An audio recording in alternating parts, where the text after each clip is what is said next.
해봐 우선말 그냥 아니다.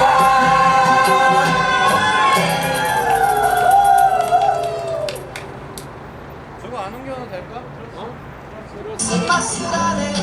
뒤에 하나 이렇게 해놓으면 아니 상관없겠다.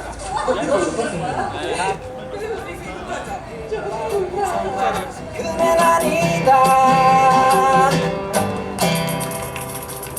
박 의원님 화장실 갔다 아니 그 김종대 의원 왔어? 화장실 갔거든 아까. 이거 큰 건가? 마이크 있는 거 아니야? 준비되고 있어.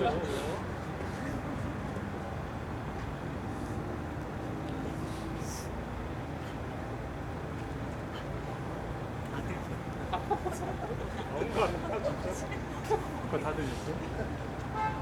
오히려 이게 시청률이 올라갈 수 있어.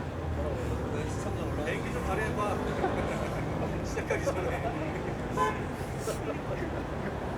아니 올라왔잖아.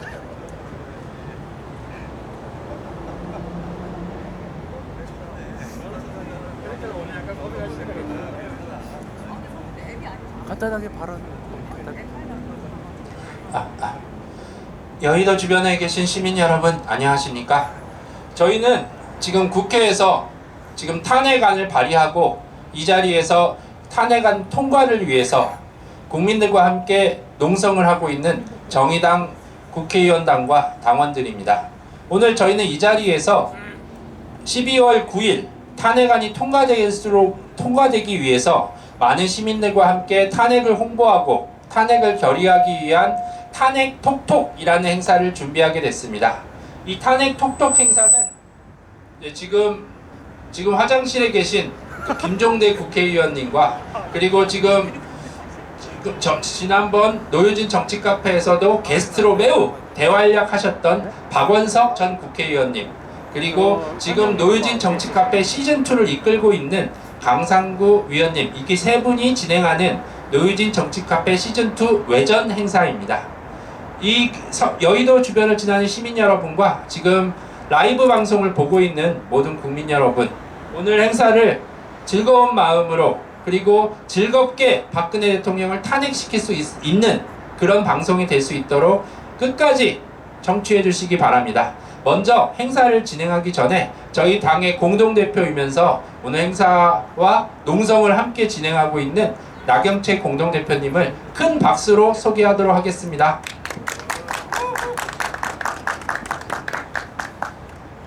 네, 반갑습니다. 이곳에 모여주신 많은 시민 여러분 그리고 시청하고 계시는 시민 여러분 반갑습니다. 정의당 공동대표 나경채입니다. 저는 오늘 아침 10시부터 이 시간까지 국회 앞에 차려진 정의당 농성장에서 함께 했었는데요.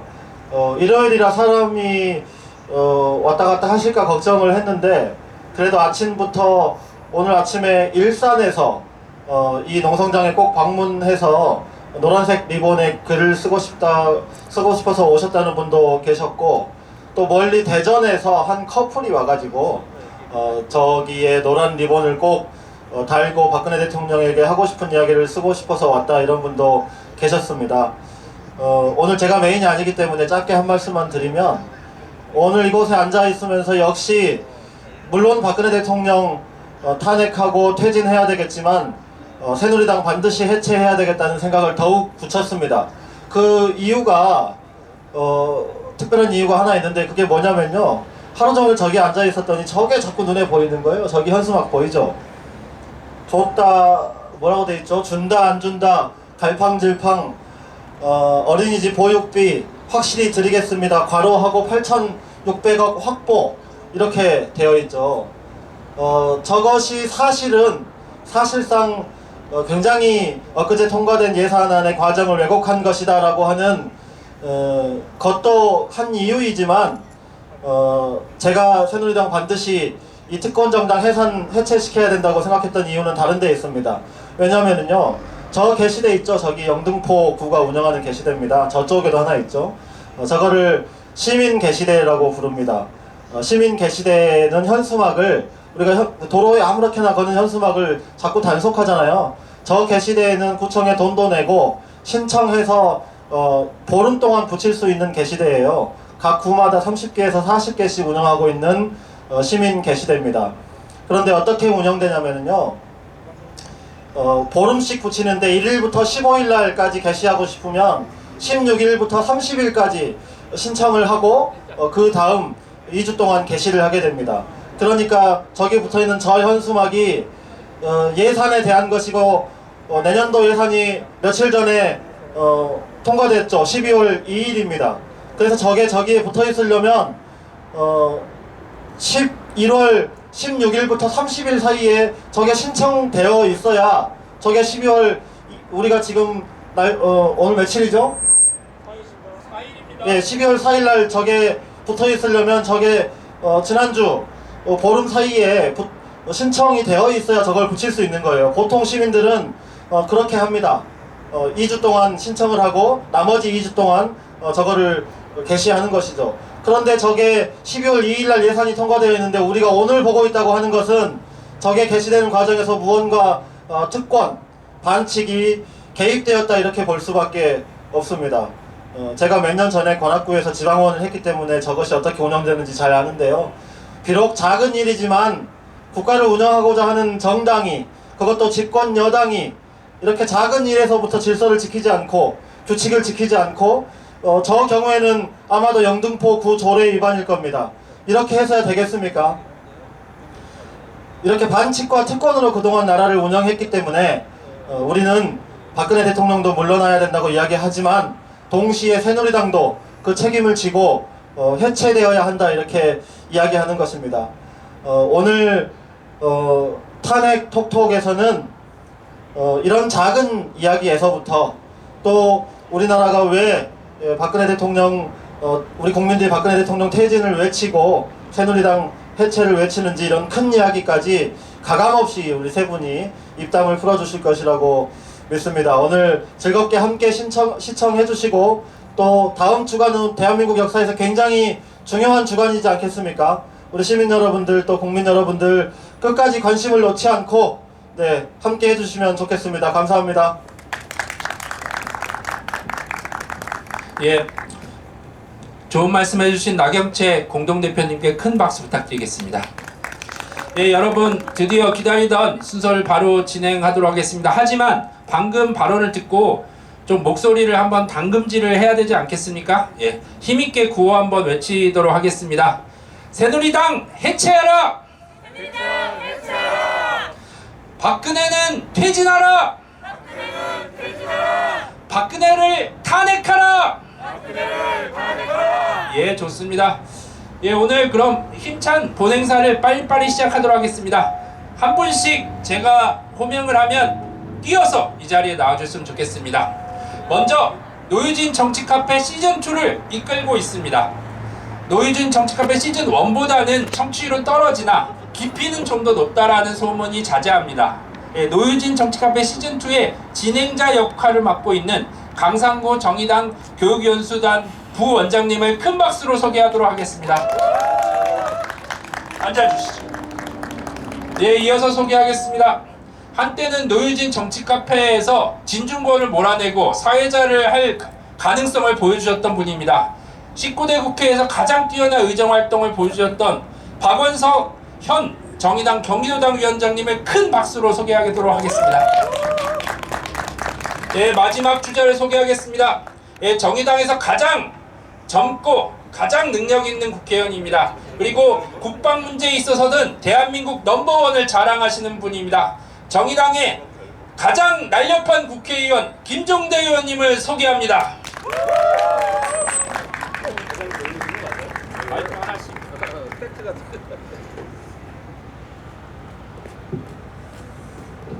반갑습니다. 오늘 많이 오셨어요. 저희가 처음에 이 방송, 오늘 이게 정치카페 시즌2 외전이 뭐냐? 그러니까 특별판, 호회 뭐 이런 건데요. 우리가 준비하면서 얼마나 많이 오실까. 일요일 날 저녁인데 집에서 텔레비 봐야지 누가 오실까 이렇게 생각을 했는데요. 그래도 꽤 오셨습니다. 탄핵이 늦어지는 바람에 갑자기 만들어진 급조 프로그램입니다. 다덱 톡톡. 오늘 와주신 두 분과 그다음 제 소개를 하겠습니다. 저는 정의당 전 대변인이고요. 아까 그 소개 받았는데 정치카페 시즌 2 청취율 요즘 많이 회복됐습니다. 진행자 강상구입니다. 반갑습니다. 그다음에 각자 소개를 해주시죠. 예, 안녕하세요. 정의당 19대 국회의원이었고요. 지금은 정의당 경기도당 상임위원장을 맡고 있는 박원석입니다. 반갑습니다. 안녕하십니까. 자주 뵙습니다. 20대 국회의원이고 아스팔트 위에서 정치학을 새로 쓰고 있는 정의당의 특별검사 구국의 강찰 이빨 김종대라고 합니다. 감사합니다. 반갑습니다. 아니 근데 좀 전에 최현 실장이 정의당에서 가장 젊은 국회의원이라고 소개를 했는데 이게 심각한 사실 왜곡인 것 같은데? 예, 가끔 최현 실장이 왔다 갔다 할 때가 있어요. 중요한 팩트에서 결정적인 팩트가 틀리는데 절대 제일 젊지 않습니다. 추혜선 의원이 저보다 한참 밑에고요. 또 이정미 의원하고 저하고는 동갑이기 때문에 젊다는 건 천부당만부당한 말씀이다. 내가 10년만 젊었어도 훨씬 잘 싸운다. 이 정도 수준에 내가 국한될 사람이 아니라고요. 왜 이상한 얼굴로 쳐다보고 그래. 아무리 우리가 외전이지만 사실 왜곡을 하면 안 되기 때문에 정정하는 차원에서 드린 말씀이에요. 저는 다 알고 있었어요. 아 그렇습니까? 예, 뭐 팩트 확인을 했습니다. 네. 팩트 확인을 이렇게 전투적으로 해주시는 분은 처음 봤어요. 아 그럼 뭐 당연히 그래야지. 제가 조금만 더 젊었으면 더. 하여간 그렇습니다. 네. 우리 젊은 국회의원들이 제대로 못 싸운다 이런 얘기 하시는 건 아니죠? 아니 뭐 젊으신 분들보다 요즘은 나이 드신 분들이 더 잘 싸우기 때문에 우리 당에 삼선이 두 분 계시잖아요. 짬뽕도 삼선 짬뽕이 좋다고. 국회의원도 삼선이 좋아. 내가 보니까 마이크 잡으면 말빨 죽인단 말이에요. 아니 역시 우리 따라가기 바빠요. 역시 사례를 드셔도 네. 삼선 짬뽕. 방금 전에 짜장면 드시고 오시지 않으셨어요? 예, 지금 가서 짜장면 사실은 짬뽕 먹고 왔습니다. 방금 경험했던 그 사례 그거 들어주셨습니다. 오늘 이제 2시간 동안 저희가 방송을 진행을 할 건데요. 뭐 말씀드리는 사이에 또 여러분이 또 와주셨어요.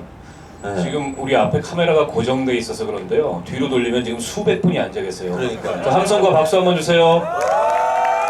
들리시죠? 네. 새누리당까지 들릴 것 같습니다. 오늘 사실은 우리가 고생이 많잖아요. 9일까지 정의당이 국회 앞에서 농성을 할 겁니다. 매일 저녁 7시부터는 촛불 집회를 예정하고 있고요. 오늘은 일요일인데도 불구하고 이렇게 행사를 진행하고 있습니다. 근데 두 분 오늘 미세먼지 심각한 거 혹시 모르셨죠? 글쎄 한 바가지 들어 마시니까 네. 그게 미세먼지인지 뭔지 미숫가루 같더라고. 네, 예. 마음껏 드십시오. 예. 발암물질입니다. 예. 근데 요즘에 많이 느끼시겠지만 요즘 날씨나 일기를 보면 주중에는 비도 오고 날도 좀 춥고 오늘처럼 미세먼지도 좀 이렇게 농도가 짙고 이러다가 희한하게 주말이 되면은 아주 데모하기 좋은 날로 바뀌어요. 어제도 여러분 정말 좋았죠. 날씨 춥지도 않고. 그래서 하늘도 이게 우리 촛불 시민들의 편, 국민의 편이다 이런 걸 많이 느끼고 있습니다. 아마 돌아오는 주말도 날씨가 굉장히 좋지 않을까 기대를 해보고요. 돌아오는 주말은 우리가 좀 광장에서 탄핵을 축하하는 그런 축하 파티를 열었으면 좋겠습니다. 같은 마음이시죠? 네, 뭐 또 어제 집회 얘기도 하고 그러셔서 김종대 의원님은 어제 집회 어떠셨어요? 연일 기록을 갱신 중인데. 네. 어제가 그 사람의 그 밀도 있잖아요. 저희야 뭐 항상 같은 자리에 앉아 있으니까 비교되는 게 그건데 정말 빡빡했습니다. 그러니까 움직일 입추의 여지가 없다는 게 바로 이런 경우에 실감이 난다고나 할까? 정말로 그 기동이 힘들어가지고 어제 우리 방송차도 동원 못했어요. 못 움직였거든요. 그래서 그 작은 마이크로 정당 행사를 하니까 아주 항의가 빗발쳤습니다. 안 들린다고. 안 들린다. 예. 정의당 돈 없나 보다. 예. 아니 당비를 조금 더 내주시면. 스피커 좀 큰 거 사세요. 예, 스피커 좀 큰 걸 사. 이 뒤에 보이는 이 방송차를 광화문에 박아놓고도 움직이질 못해 못 써먹었어요. 그 정도니까 뭐 경복궁 사거리역, 경복궁역 사거리에 발디딜 틈이었다는 걸 보고 정말 놀랐습니다. 이제는 뭐 그야말로 짧고 또 진하게 굵게 그러면서 집중력 있게 시위가 진화하고 있더라고요. 박원석 위원장님은 어떠셨습니까? 어제 제일 인상적인 거는 아무래도 그 416개 횃불이었습니다. 특히 이제 세월호를 잊지 않겠다는 의미에서 횃불을 든 416명의 행진이 있었는데 저는 만약에 그럴 리가 없지만 그럴 리가 절대 없어야 되지만 12월 9일 날 지금 온 국민이 주권자인 국민들이 영원한 대로 국회에서 탄핵이 제대로 이루어지지 않으면 저 416개의 촛불이 42,600개의 횃불로 416개 횃불이 41,600개 횃불로 바뀌겠구나 이런 느낌이 들었고요. 어제 그 김정대 의원님도 말씀을 하셨지만 그 전주에 사상 최대의 인파였다 우리가 이렇게 기록을 썼는데 체감하기에 어제는 그보다 훨씬 더 많았다는 게 느껴졌고요. 6월 항쟁 때 100만 명이 지금까지 가장 많이 모였던 이한열 열사 장례식 때 그 기록이라고 하는데 그게 6개월 걸린 겁니다.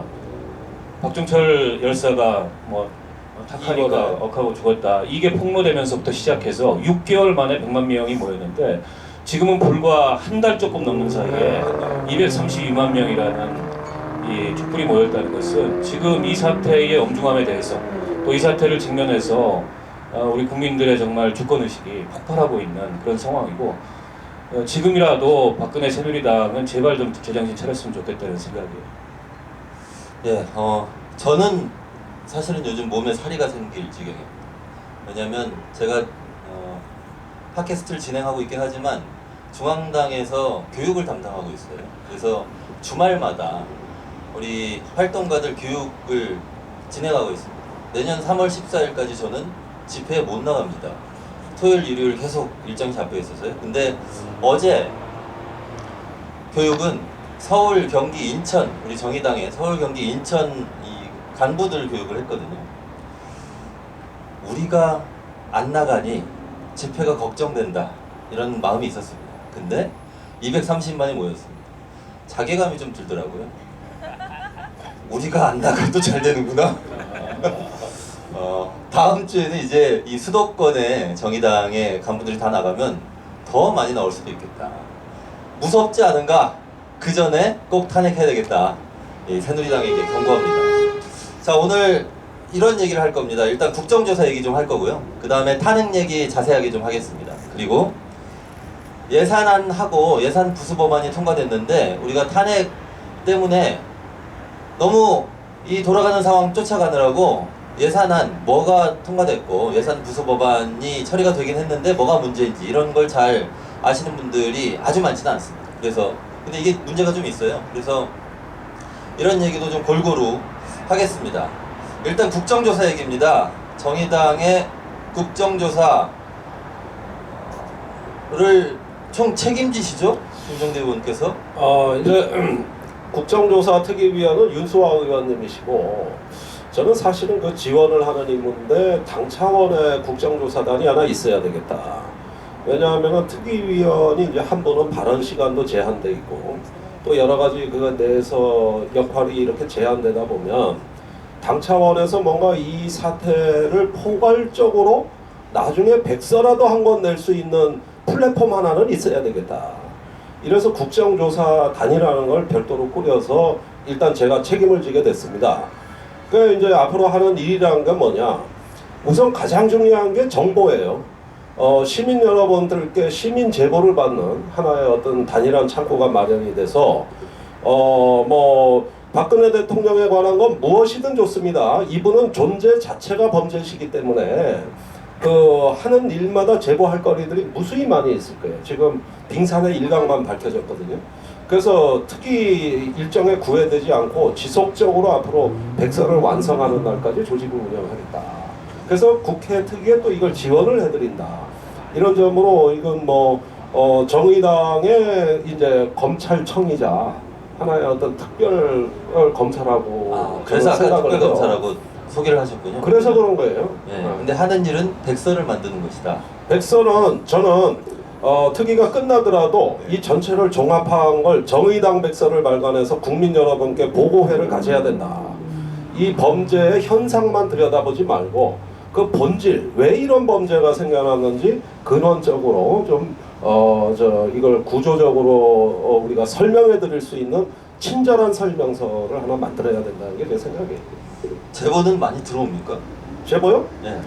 뭐 그거는 아직 보완 사항이고 뭐 그다지 썩 만족스럽지는 않습니다만은 안 들어오면 제가 찾아가서 또 만나기도 해요. 아, 예, 그래서 희망적이고 점점 더 많이 들어오리라고 생각하고 있어요. 지금은 별로 아니 전화가 이제 안 온다, 시작 그렇죠? 단계인데 이거 출범한 지 일주일도 안 됐으니까 너무 그렇게 진실은 기다리는 자의 몫입니다, 여러분.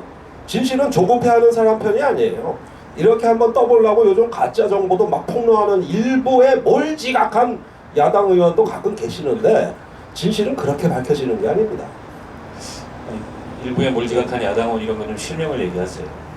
이 정보 요즘은 실명을 까야 그렇습니까? 예, 그래 뜹니다. 고소당하는데? 아 괜찮아요. 아, 괜찮아요? 네. 예. 조금 생각해보고. 저는 어쨌든 이제 월요일 날 기관 보고 2차 기관 보고 시작해서 화요일 날 1차 청문회, 수요일 날 2차 청문회 이렇게 국정조사 일정이 진행되는데 요 3일이 굉장히 중요하다고 생각합니다. 9일 날 탄핵 표결을 앞두고 있어서 이 3일간의 국정조사에서 국회의원들이 이 사건의 실체에 얼마나 접근하고 또 그동안에 알려지지 않았던 사실들을 얼마나 폭로하고 혹은 이미 알려진 사실이라고 하더라도 그런 사실들의 본질이 뭔지를 정확하게 규명하는 이런 국정조사가 거의 생중계로 온 국민한테 방송이 되기 때문에 이게 그 탄핵에 굉장히 큰 변수가 될 거다 이런 말씀 우선 드리고 싶고요. 지금 동시에 이제 특검이 구성이 됐지 않습니까? 그래서 아마 뭐 20일간의 준비 기간을 거쳐서 국정조사하고 거의 비슷한 일정으로 특검이 진행이 되게 될 텐데 일종의 이제 뭐 양날개죠. 지금 특검과 국정조사. 그래서 이 박근혜 최순실 게이트 초반에는 언론들이 큰 활약을 했고 또 이어서 국민들이 촛불을 들고 광장에 모이시면서 이 국면을 이끌어왔다면 앞으로는 정말 국회가 국정조사를 통해서 제 역할을 하고 그리고 이 박영수 특검이 기존 검찰 조사가 밝히지 못했거나 미진했던 부분까지 포함해서 이 사건의 이 거대한 범죄를 제대로 밝히는 이 두 가지 작용에 의해서 이 국면이 더 진행이 되지 않겠는가 싶고요. 그런 질문을 하시는 분들이 있더라고요. 만약에 박근혜가 탄핵이 되면 특검하고 국정조사는 멈춥니까? 절대 그렇지 않습니다. 탄핵 여부와 관계없이 탄핵은 일종의 헌법에 따라서 정치적 책임을 묻는 그런 행위이고 탄핵이 됨에도 불구하고 사법적 수사 절차인 이 검찰에 의한 특검에 의한 이 특검의 조사와 국회 국정조사는 계속 진행이 된다. 이 점을 저희가 분명하게 얘기를 해야 될 것 같습니다. 예, 뭐 헌법에 보면은 탄핵되더라도 민영사상의 책임은 면제되지 아니한다 이렇게 되어 있습니다. 근데 저희가 궁금한 게 하나 있어요. 아마 다른 국민들도 많이 궁금해하실 건데 국정조사 첫날 말이죠. 첫날 안 나왔잖아요. 김수남 검찰총장이 안 나왔습니다. 예. 예. 뭐 그래도 되는 겁니까? 이거는 뭐 국회법 위에 수사가 있다고 말하는 것과 마찬가지의 오만불손한 발언입니다. 그런데 수사에 영향을 줄 수 있게 안 나왔다 그러지만 국회는 사법적인 것 또 수사 중인 사안, 감사 중인 사안에 대해서도 제한 없이 다룰 수 있는 유일한 국민의 대표기관이거든요. 이게 아직까지 행정부 재량권으로 판단하고 증인 출석을 거부했다. 이게 상당히 심각한 문제고 한 번 이렇게 되다 놓으니까 기간 보고에서 청와대 경호실장이 또 불출석하겠다는 겁니다. 그런데 지금 경호실에 얼마나 많은 의혹이 있습니까? 그 세월호 7시간 문제, 불법 의료 시술 문제 다 경호실 소관이거든요. 지금 경호실장이 또 못 나오겠다고 하고 있습니다. 그러면 핵심 증인들이 이렇게 다 빠지고 나면 다음 주에 이번 주에 있을 그 6일 날 있을 이제 최순실 정유라 뭐 등등 기업인들 그 청문회도 또 같은 논리로 출석을 해태할 가능성이 또 생긴 거거든요. 이렇게 되면 이 청문회는 끝장나는 거예요. 아니 그러니까요. 근데 원래 지난번에 국정조사 특별위원회를 만들고 나서 그 전체 회의를 해가지고 그 계획서를 만들었었잖아요. 네. 예, 그 계획서 만들 때 이번 국정조사에서는 특히 수사와 재판을 이유로 조사에 응하지 않거나 자료 제출을 거부할 수 없다. 이런 조항을 만들었단 말이죠. 그것 때문에 역대 어느 국조특위보다도 강력한 권한을 갖고 있는 국조특위다. 이런 얘기가 있었습니다. 근데 검찰총장이 안 나왔어요. 뭐 직을 걸고 직을 걸고 보호하겠다. 열심히 수사하라. 뭐 이런 얘기 하셨던 분이잖아요. 다주금 권력한테. 네. 예, 근데 안 나왔단 말이죠. 그러면 끝나는 겁니까? 그렇게? 그냥 안 나왔어. 아니죠. 이거는 당장 뭐 동행명령이라든가 또 고발 조치가 당연히 따라야 되는 사안입니다. 그리고 당연히 또 그렇게 하리라고 봅니다. 그런데 이렇게 줄줄이 약속이나 한 듯이 막 연이어 며칠에 걸쳐가지고 이게 뭐 농성하는 것도 아니고 파업하는 것도 아니고 단체 행동을 해버리는 황당한 사태는 정말 예상을 못했는데, 그렇게 간다면은 이제 국정감사는 당분간은 파행으로 가는 게 불가피해 보여요.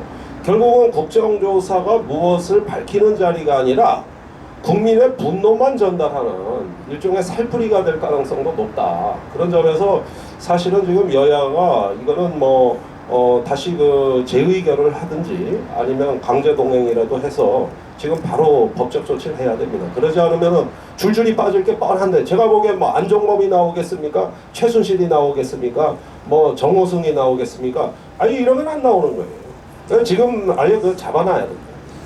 이 문제가 사실은 새삼스러운 문제는 아니고, 국회에서 국정감사나 국정조사를 할 때 대표적인 어떻게 보면은 이 국회 권한의 제약인데요.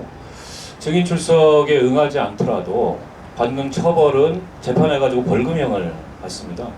그렇다 보니까는 뭐 습관적인 증인 불출석이 거의 관행화되어 있는 거고, 이번에 국정조사 계획서를 만들 때 수사나 재판 중인 이유로 그 출석하지 않을 수 없다라는 조항을 만들었다 하더라도 그거는 일종의 그냥 훈시적인 성격의 그런 조항이지, 그걸 가지고 불출석을 강제하기가 굉장히 어려운 이런 문제들이 있고요. 그리고 검찰총장이 이 사태의 와중에 정치적 중립을 이유를 들어서 국정조사에 하지 않았다는 것은 말이 안 됩니다. 왜냐하면 국회는 그 자체로서 정치적으로 어느 한편에 치우쳐 있다고 볼 수가 없어요. 여당도 있고 야당도 있고 때문에 그 사유가 말이 안 되는 거고, 전례가 없다는 얘기도 황당한 얘기입니다. 이런 사건 자체가 전례가 없어요. 이런 사건으로 국정조사를 하고 있는 그 상황이 때문에 말이 안 되는 이유로 불출석을 한 거고요. 근데 이게 기관 증인이란 말이죠. 일반 증인도 아니고. 근데 기관 증인이 저렇게 불출석하기 시작하면은 좀 전에 우리 김종대 의원님 얘기하셨던 대로 나머지 일반 증인들, 특히 재벌 대기업 총수들 나중에 벌금 낼 거 그냥 감수하고 줄줄이 불출석할 우려가 있고, 그렇게 되면 국정조사가 맹탕 국정조사가 될 위험이 있습니다. 때문에 보다 좀 강력한 조치가 필요하고요. 첫날 보니까 제가 잠깐 중계를 봤는데 국정조사 특위위원장 새누리당의 김성태 의원이죠. 국정조사 진행 그렇게 하면 안 됩니다. 3선씩이나 돼가지고 그런 상황이면은 잠시 국정조사를 멈추고 여야 간사를 소집해서 아까 말씀하신 대로 동행명령장을 발부하든지 아니면 다시 한번 검찰총장의 출석을 촉구하든지 그렇게 진행을 해야지. 전 국민이 다 보고 있는데 그걸 갖다 그냥 부렁이 담는 듯이 넘어가는 거는 위원장 스스로가 이 국정조사를 무력화시키고 있는 그런 아주 잘못된 이 진행이었다. 이 점을 좀 분명하게 말씀드리고 싶어요. 그 김성태 위원장이 24일, 그러니까 우리가 지지난주 26일 날 촛불 집회 했었잖아요. 그 전날입니다. 24일 날 어떻게 얘기했냐면, 불출석 증인은 검찰에 고발하면 물론 국회의 동행명령장을 발부하고 동행명령에도 부릉 시에는 국회 모욕죄를 반드시 적용할 것이다. 이렇게 얘기했어요. 김종대 의원, 이 모욕적이잖아요. 예, 김수남 안 나오니까 모욕적이시죠? 예, 그런데 한 가지 감안할 점은 있습니다. 이제 특검이 본격적인 활동을 앞두고 검찰이 마지막 피치를 올리고 있거든요. 그러니까 이런 사정을 봤을 때 제 생각에는 엄중하게 경고를 하고 다시 부르는 일정을 짜면 된다. 그때 이제 불응할 시에는 강력한 조치가 들어가야 되는데, 저는 한 번은 더 기회를 주는 게 맞다고 봐요. 지금 이제 모든 수사 자료를 정리하는 단계 아닙니까? 그리고 기소 단계고 이러니까 요 순간만 피하겠다는 건 저는 사실은 이해가 가요. 그러나 거기에서 나온 모든 어떤 그 수사의 어떤 그 핵심 사실, 공소 사실, 또 증거물도 법에 저촉되지 않는 한 전부 국회에 내놔야 됩니다. 그래서 국회가 다시 한번 기회를 주고 이번에는 아예 사전 경고를 더 강력하게 하는 게 합리적이라고 봐요. 일단 이번 한 번으로 또 감정 싸움만 하고 있기에는 너무 국회 일정이 중요합니다. 그래서 제 생각에는 한 번 더 일정을 재조정해서 별도로 부르는 어떤 그 기회를 가져야 되고, 그것도 이제 특검으로 넘어가기 전에 했으면 좋겠다. 그래서 거의 공소 기소가 다 완료되는 단계에서는 그걸 갖고 국회에 와서 설명을 해야 됩니다. 박원석 의원님, 근데 이게 증인을 다시 부르려면은 간사들끼리 합의해야 되는 거 아니에요? 예, 합의해가지고 부르면 되고요. 근데 새누리당 간사가 이완영이지 않습니까? 예, 근데 지금 뭐 어쨌든 새누리당 간사가 뭐라고 나오건 야당에서는 당연히 검찰총장 출석을 강제하기 위해서 최선의 노력을 다 해야 되고요. 지금 김순환 씨가 안 나오는 진짜 이유는 검찰총장이 나와서 할 얘기가 없는 게 아니고, 또 검찰총장의 얘기가 정치적 중립에 위배될 문제를 우려하는 게 아니고, 뭐 충성맹세했다 이런 얘기 있지 않습니까? 그리고 우병우와의 관계, 이런 문제들 때문에 저는 이 출석을 꺼리거나 해태하고 있다고 생각해요. 나머지 수사에 관한 사항은 밝힐 수 있는 것까지는 밝히고, 또 이 수사상의 비밀이거나 보안이어서 밝힐 수 없는 부분은 그 사유를 들어서 밝히지 않으면 됩니다. 근데 아예 안 나온다는 거는 이거 국회가 갖고 있는 이 국정조사권을 무력화시키는 것인 동시에 또 그간의 본인의 과거 행적, 이런 것들이 그 국회에서 지적당할까 우려해서 지금 숨는 거다. 근데 저거를 국회가 그냥 용인할 수 없다는 거죠. 지금 김종대 의원님 말씀하신 대로 당장 여야 간사 협의 착수해서 가장 중요한 기관 증인 중에 한 명입니다. 검찰총장은 이 국면에서 반드시 저는 출석시켜야 된다고 생각하고, 출석하지 않을 경우에는 이런 관행들이 반복되는 걸 방지하기 위해서라도 강하게 대응을 해야 된다, 이렇게 봅니다.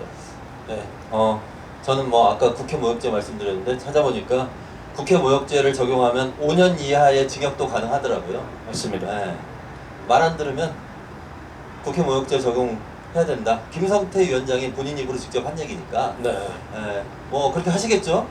저는 그렇게 하리라고 믿습니다. 그 국정조사 얘기를 쭉 하고 있는데요.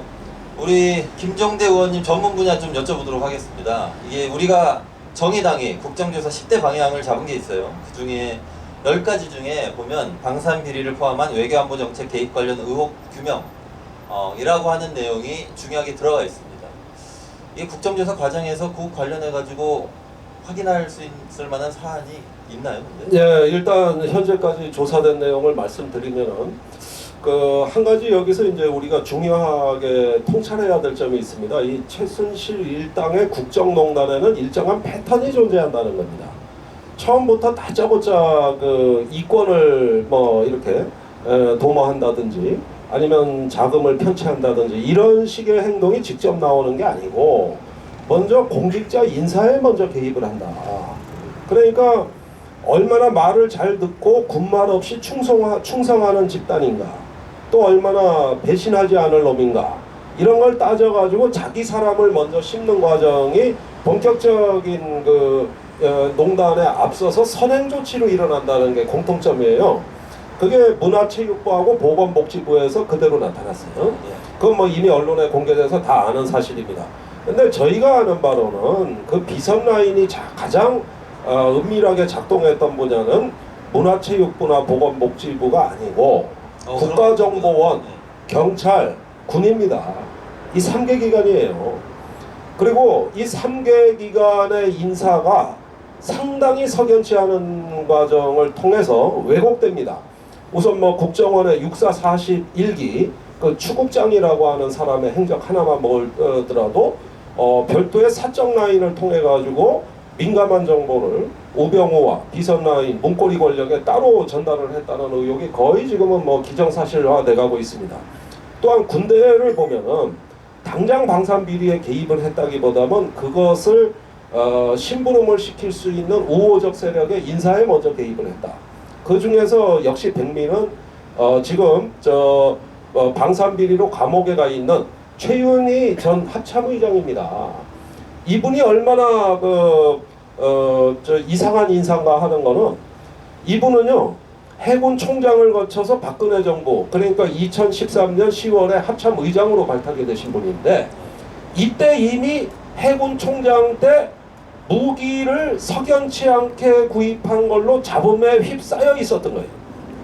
그래서 그 사건이 합참의장으로 부임했을 때 사정기간이 4살을 해서 합참의장 끝난 지금은 감옥에 가 있는 거란 말이에요. 유죄로. 그런데 이런 범죄가 진행된 걸 뻔히 보고도 그 사람을 합참의장으로 발탁했다는 자체도 이상하거니와 이 양반이 해군에서도 지휘관을 역임해 본 사람이 아닙니다. 예컨대 함대사령관, 해군 작전사령관 이런 걸 거쳐야 해군 총장이 되거든요. 해군의 최고 전문가로 이제 등용이 되는 것이죠. 그런데 이분은 지휘관을 안 해봤다고. 그러니까 해군 작전도 몰라. 근데 이런 사람한테 대한민국의 합동작전을 맡겼다는 얘기입니다. 그러니까 천안함 사건 때 육군 출신 이상의 합참의장이 합참 경험이 없는 사람을 하나 앉혀놨다가 개고생했거든요, 우리가. 우선 합참이 뭐 하는 데인지 모르니까. 그런데 이분이 합참의장으로 왔다. 그래서 일단 저희가 조사해본 바로는 그 해군 총장 재직 시부터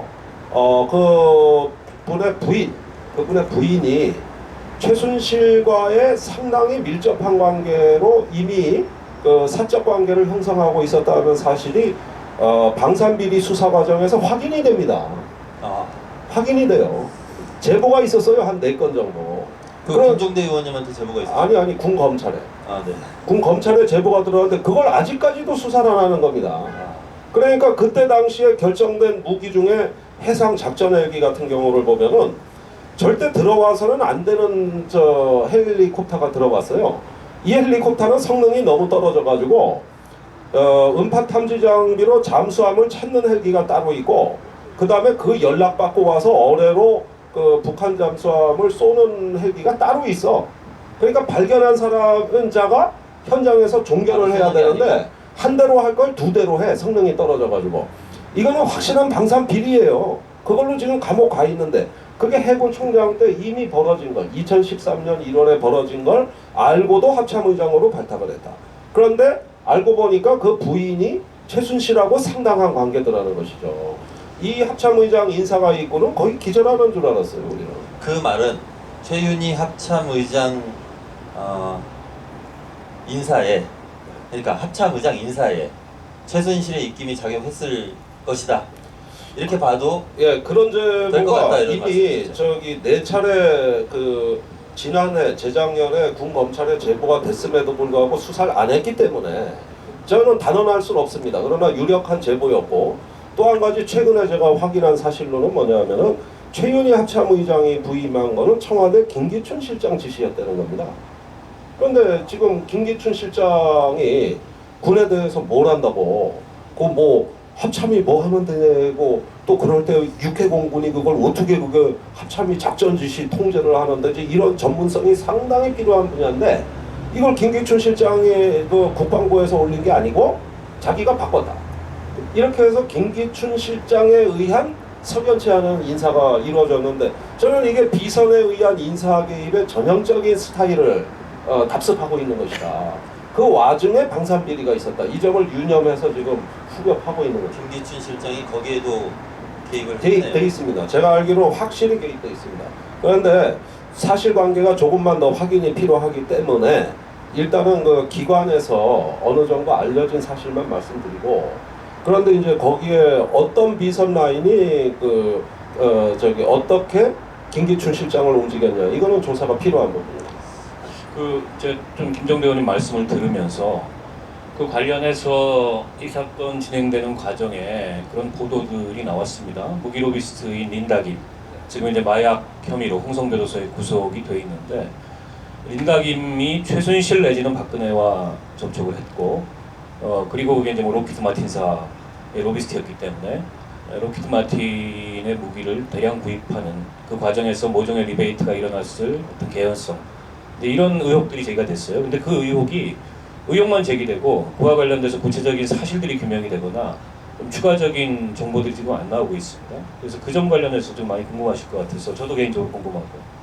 그 무기 로비스트 린다김은 최순실과 전혀 별개의 박근혜 대통령의 또 다른 비선이었어요. 박근혜 대통령이 대통령 선거에서 이기고 린다김을 만난 게 확인된 것만 6번입니다. 그리고 대통령 선거가 끝나자마자는 이제 자택에서 린다 김하고 만났고 대통령이 된 뒤에는 관저에서 또 안가에서 만났습니다. 또 설날에 떡국도 같이 먹었어요. 그런데 돈독한 사이네요. 그럼요. 그거는 뭐냐면은 저기 박근혜 대통령이 아마 80년대 초 건데 미국에 와서 1년 체류할 때 린다 김 집에 있었거든요. 산타바바라였어요. 그래서 이제 오랜 기간 거의 뭐 40년 가까이 되는 말벗이자 친구이자 또 하나의 라인이라고 보시면 돼요. 그런데 정치권에서 약간 착각한 게 있어요. 린다하고 최순실을 한 몸통으로 본 건 실수입니다. 이건 전혀 별개의 비선 라인이에요. 그리고 최순실하고 린다 김 같은 경우는 우선 급이 다르고 우선 최순실은 좀 자범이라고 자범. 그러니까 뭘 이렇게 해먹는 방식이 아주 여러 가지를 해먹는구나. 짧게. 그런데 그 방식이 뭐냐면은 이 최순실 정국의 핵심은 게이트의 핵심은 비리의 금액이 크다는 데 있는 게 아니에요. 사실 비리의 금액으로 따지면 강바닥에 22조 원을 쳐박고 자원외교에 몇십 조를 날려버리고 이런 MB의 그 국정농단에 비하면은 이건 금액은 작아. 짜잘하게 여러 건. 짜잘하게 여러 건인데 그 수법에 있는 겁니다. 그게 저기 어디 그 보면은 양아치 수법인 거예요. 응? 비정통적인 권력형 비리 스타일. 그 현대에 올수록 비리의 스타일도 많이 진화해 있어요. 이제는 국가 엘리트를 끼고 이렇게 법적인 걸 다 분석해 가면서 고급스럽게 먹고 나중에 문제가 됐을 때도 빠져나갈 구멍을 다 만들어 놓는다고. 그게 이제 MB식 그 국정농단이라고 보면 이번에 최순실 게이트의 경우에는 그마저도 무시한 그 양아치 수법이라는 데서 국가가 쇼킹했던 겁니다. 결국 그런 자범한테 대통령, 청와대 비서실장, 장관 같은 고위 공무원들이 그냥 다 놀아놨다는 이게 쇼킹한 거지. 사실 규모로 보면은 이전에 해먹었던 거에 비하면 보수 정권의 비리치고는 큰 편은 아니라고. 그러나 얼마나 치졸합니까, 양아치같이. 박원석 의원님. 그 린다 김은 최순실과 관계는 없고 그다음에 별도의 비선이다.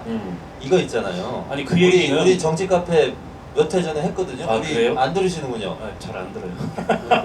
그 얘기는 의원님이 들으시면 우리 50만 넘습니다. 이제. 아니 그 얘기는 이런 거네요. 그러면 최순실 이 게이트 요 라인과는 별개로 린다 김을 중간에 두고 박근혜 대통령이 직접 방산비리에 연관되어 있을 가능성이 충분히 있다는 거 아닙니까? 아니 그러니까 방산비리에는 최순실과 린다 이런 쪽이 다 각기 별개의 경로로 별도의 사업에 이제 접근을 했던 것이죠.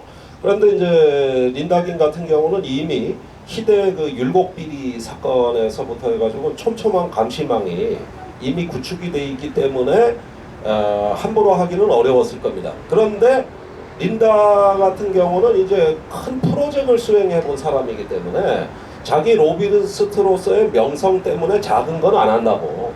그걸 할 수가 없어요. 그 업계에서 자기 레퓨테이션이 있는 거예요. 그러니까 이런 것 때문에 그 상당히 사업을 풀어가는 방식이 달라요. 일단 부처에서 공무원들로부터 쭉 시작해서 올라옵니다.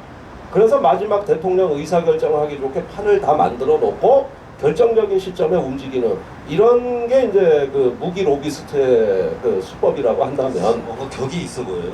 격이 있지. 당연히 다르죠. 아니 그러면 20대부터 자가용 비행기 타고 다니는 여자인데 집에다 활주로 깔아놓고 28살 때 저기 한 번 딜에 1,200억씩 벌었는데 그러니까 약간 그게 저기 사기꾼이나 저 로비스트도 끝들이 다 있다고. 파렴치범하고는. 그러니까 이런 얘기는 강남에 가서 얘기하면 금방금방 알아듣거든. 여기는 지금 그런데 감이 없어요. 못하잖아요. 표정이 1,200억. 예. 감들이 없어요. 표정이. 이게 뭐 좀 그런 세계가 있습니다. 그래서 저는 별개로 작용하는 경쟁적 비선 라인들이었다고 판단합니다. 린다가 저한테 제가 언론인으로서 이제 주로 취재원이었는데 2014년에 저한테 중요한 언급을 합니다. 그때 이제 정윤회 사건이 막 터진 사건 초기인데 아마도 저 정윤회 부부 때문에 그 박근혜 대통령이 종국에는 치명타를 얻어맞은 것이다. 상당히 큰 짐으로 작용해서 결국은 공멸할지도 모른다. 이런 언급을 직접 하더라고요. 그거는 그 최순실 정윤의 부부하고는 같이 사업을 안 했다는 얘기예요. 그리고 단지 그런 권력 세계를 더 꿰뚫어 보는 눈은 린다가 더 밝았던 것이죠. 근데 참 근데 실망스러운 우리 게 김종대 있어요. 의원님이 린다김을 취재를 하셔서 그런지 약간 정서적으로 좀 우호적인 것 같아. 그러니까 최순실을 언급할 때하고 친구 얘기하는 것 같아요. 다른 급으로 언급을 해주고. 내가 이건 진짜 고백을 해야겠는데 린다김이 상당히 저를 뭐 조금 좋게 봐요 사실. 그래가지고 지금 마약으로 구속돼 있는데 편지 보냈어요. 왔다면서요? 네. 그래가지고 가셨어요, 이번에? 막 그 편지 봉투를 뜯어서 읽었거든. 그러니까 뭐 훌륭한 정치인이 됐으면 좋겠다 그냥 덕담이에요. 그런데 1시간도 안 돼서 JTBC 기자들이 우리 방에 들이닥치는 거예요. 그걸 알고 와가지고 참 조심스럽게 이야기를 꺼내더라고. 최근에 린다김이 옥중서신을 썼다는 걸 우리가 파악하는데 그 수신자가 김 의원 아니냐 이거야. 읽은 지 이제 30분 됐어. 그래서 야 도대체 법무부에 빨대가 얼마나 많길래. 아니 근데 그러면 그 편지 내용은 그냥 덕담이었어요? 네. 뭐 이렇게 초를 대본다거나 그래. 편지에 물을 묻혀본다거나 이런 거 안 했습니까? 물어보니까 네. 그게 빨리 면회오라는 소리래요. 아, 네, 그런 게 주로 그 뜻이랍니다. 그래서 면을 가기로 했죠. 간다 그랬는데 내가 간다 그러니까 그 홍성교도소에서 그 다음날 전화가 왔는데 안에서 사고 쳐서 접견 금지입니다. 그러네 또. 뭔가 좀 입을 뭔가 막는 있네. 듯한 분위기가 드는데. 예, 그래서 이거 뭔가 있구나. 뭔가 있구나. 그래서 그러고 말았습니까? 아니 그러니까 이제 방법이 없는 거예요. 그다음에 저기 아니 사고 쳐도 일정한 징계 기간이 되면 풀리거든. 그 영원히 징계 사고 기간이 쳐가지고 3주? 예, 3주 동안 뭔가 입을 막아야 될. 막아야 돼. 그다음에 저기 특별 면회가 2개 범죄만 안 됩니다. 네. 조폭과 마약 사범 2개는 법적으로 안 되게 돼 있어요.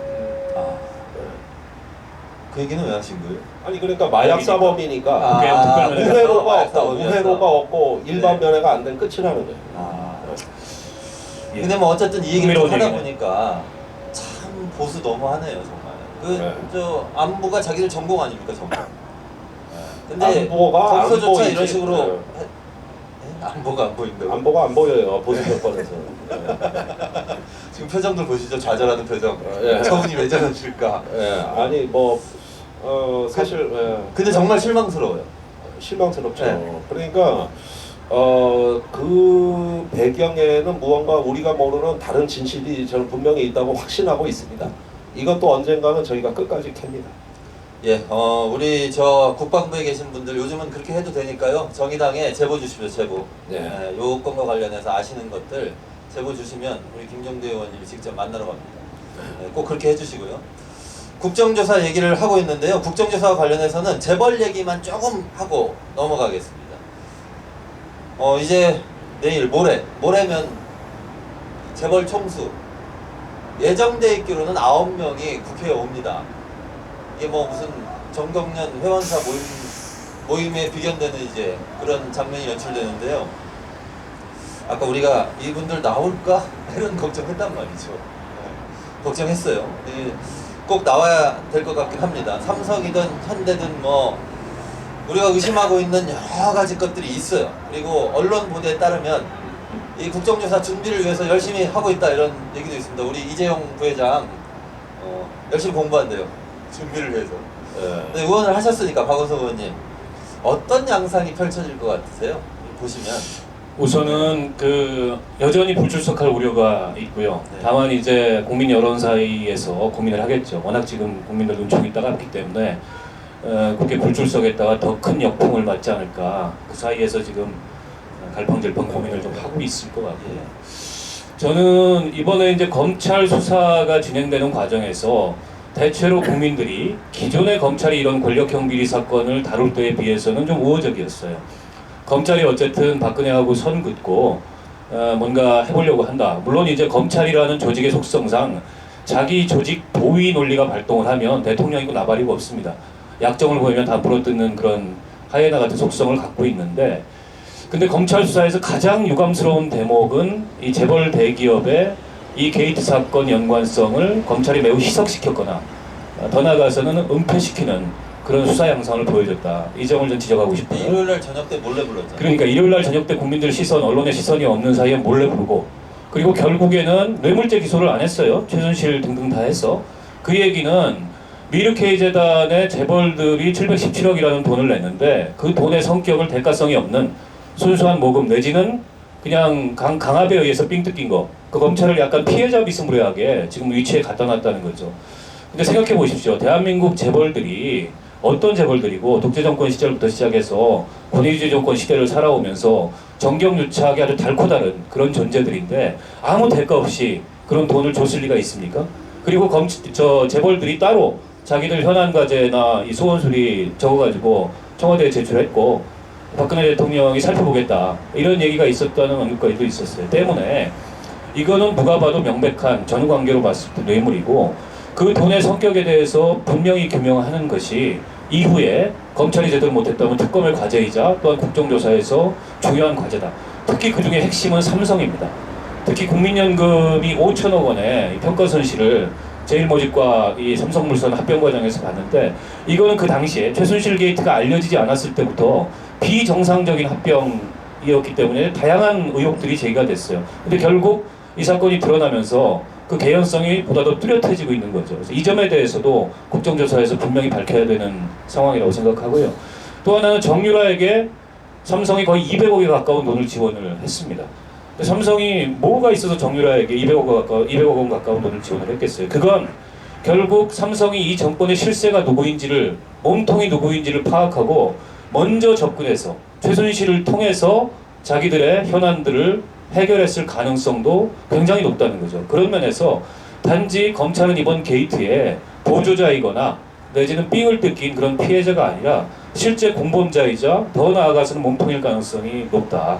때문에 여기에 대해서 그 이후에 특검 수사에서 철저히 밝혀야 되고, 특검 수사 이전에 국정조사에서 재벌 회장들이 출석하기 때문에 그동안 제기됐던 의혹들을 아주 칼날 같은 그런 질의를 통해서 이 국회에서 규명할 책임이 있다고 생각합니다.